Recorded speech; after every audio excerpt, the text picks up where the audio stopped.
Pourquoi et comment devient-on terroriste, intégriste, barbu, hein, si vous voyez ce que je veux dire. Ça m'a pris 3 mois précisément, 3 mois, 3 longs mois pour essayer de m'imprégner de cet univers rempli de haine, hein, en fait. Et j'ai voulu comprendre. J'ai voulu comprendre ce qui pouvait pousser quelqu'un à devenir comme ça. Est-ce la frustration de ne pas avoir ce qu'on désire, de ne pas avoir ce que l'on pense mériter? Comme par exemple, hein, je dis ça au hasard, 72 vierges. 72. Juste ça. Ben oui, parce qu'on se dit 72 femmes, c'est juste le minimum pour être heureux dans la vie, hein, pour être équilibré. Parce que 72 femmes avec une nappe sur la tête, hein, ça a du style. Ça en jette, hein.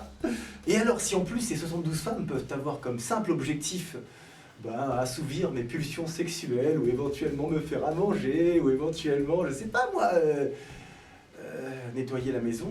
Je vois des morts partout. Non, je me suis trompé. Je vois des vierges partout. Donc si je suis intégriste, si je suis un terroriste, qu'est-ce qui se passe?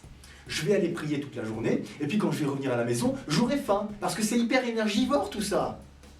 Ouais, c'est pas parce que je suis terroriste que je connais pas des mots compliqués, tu vois ce que je veux dire? Mais alors, toutes ces réflexions m'ont amené à une même conclusion. Finalement, quand t'es terroriste, pour toi, une femme, c'est quoi? Hein?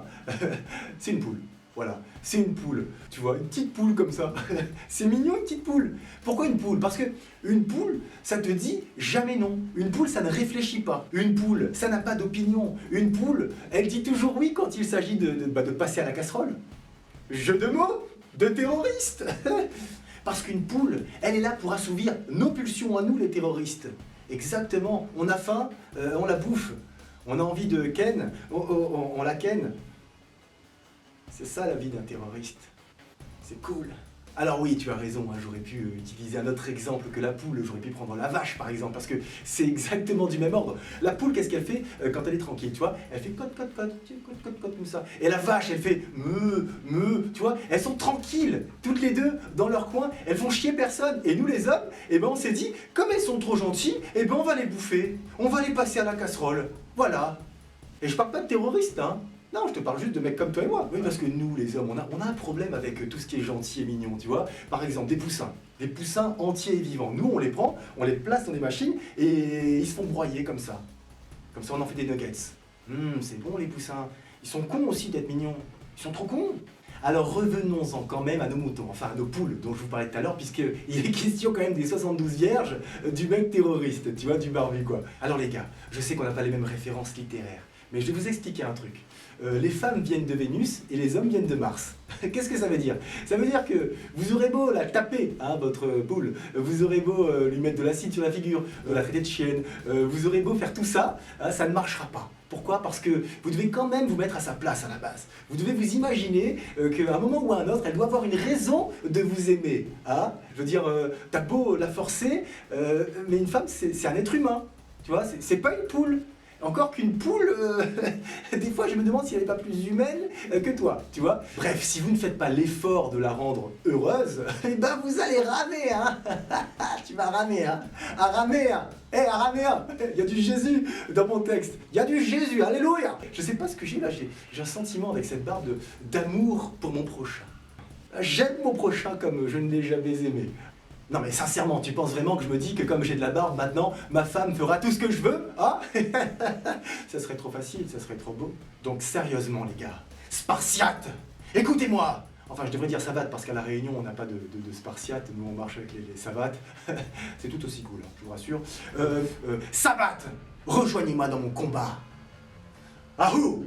Alors Savate, je vous demande de me suivre dans un combat contre la médiocrité de pensée. Je vous demande de me suivre dans la recherche de la vérité. Je vous demande, Savate, de devenir avec moi des terroristes. Des terroristes. Oui, vous avez bien entendu, bande de Savates. Moquons-nous de ces cons qui nous dirigent. Droit dans le mur.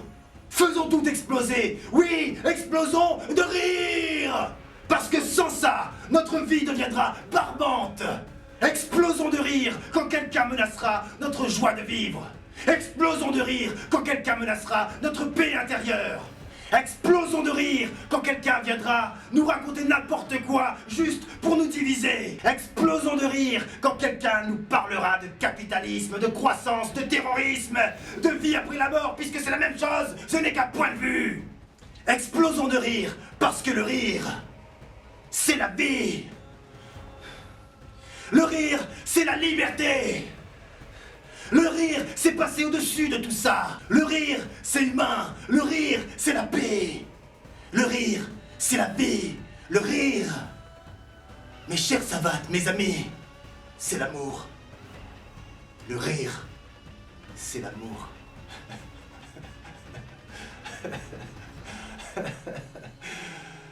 Ouais, c'est officiel. Je deviens aujourd'hui un terroriste. Parce que rire, mes savates, c'est beau.